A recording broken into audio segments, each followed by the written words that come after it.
ନ୍ୟାୟ ଦାବିରେ ମୁଖ୍ୟମନ୍ତ୍ରୀଙ୍କ ଇସ୍ତଫା ଦାବି। କୋଲକାତାରେ ଛାତ୍ର ସଂଘର ନବାନ୍ନ ଅଭିଯାନ।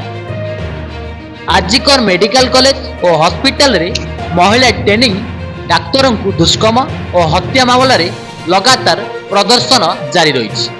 ଅଭୟାଙ୍କୁ ନ୍ୟାୟ ଦାବିରେ ଛାତ୍ର ସଂଗଠନ ପଶ୍ଚିମବଙ୍ଗ ମୁଖ୍ୟମନ୍ତ୍ରୀ ମମତା ବାନାର୍ଜୀଙ୍କ ଇସ୍ତଫା ଦାବି କରିଛି। ଏନେଇ ମଙ୍ଗଳବାର ଆନ୍ଦୋଳନକୁ ଆହୁରି ଜୋରଦାର କରାଯାଉଛି। ଛାତ୍ର ସଂଗଠନ ମୁଖ୍ୟମନ୍ତ୍ରୀଙ୍କ କାର୍ଯ୍ୟାଳୟ ଘେରାଉ କରିବାକୁ ନବାନ୍ନ ଅଭିଯାନ ପାଇଁ ଡାକରା ଦେଉଛି।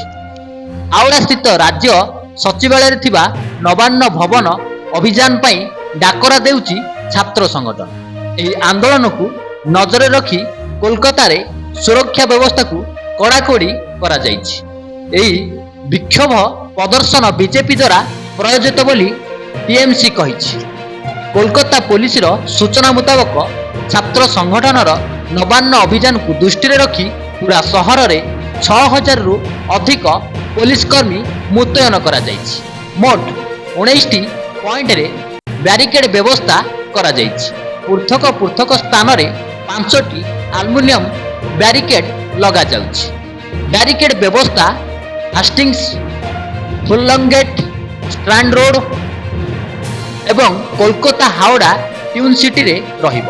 ନବାନ୍ନ ଭବନ ବାହାରେ କୋଲକାତା ପୋଲିସ ଏବଂ ହାଓଡା ସିଟି ପୋଲିସର 3ଟି ସ୍ତରରେ ସୁରକ୍ଷା ଦାୟିତ୍ୱରେ ରହିଛନ୍ତି।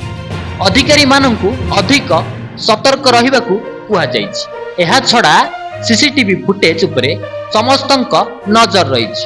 26 ଜଣ ଡେପୁଟି କମିଶନର ପଦବୀର ପୋଲିସ ଅଧିକାରୀ ବିଭିନ୍ନ ପଏଣ୍ଟରେ ରହିବେ। କୋଲକାତାର ଆଜିକଲ ମେଡିକାଲ କଲେଜ ଓ ହସ୍ପିଟାଲରେ ଟ୍ରେନିଂ ମହିଳା ଡାକ୍ତରଙ୍କ ଦୁଷ୍କର୍ମ ଓ ହତ୍ୟା ମାମଲାକୁ ନେଇ ସାରା ଦେଶରେ ଆକ୍ରୋଶ ରହିଛି। Bureau report, Mandira TV.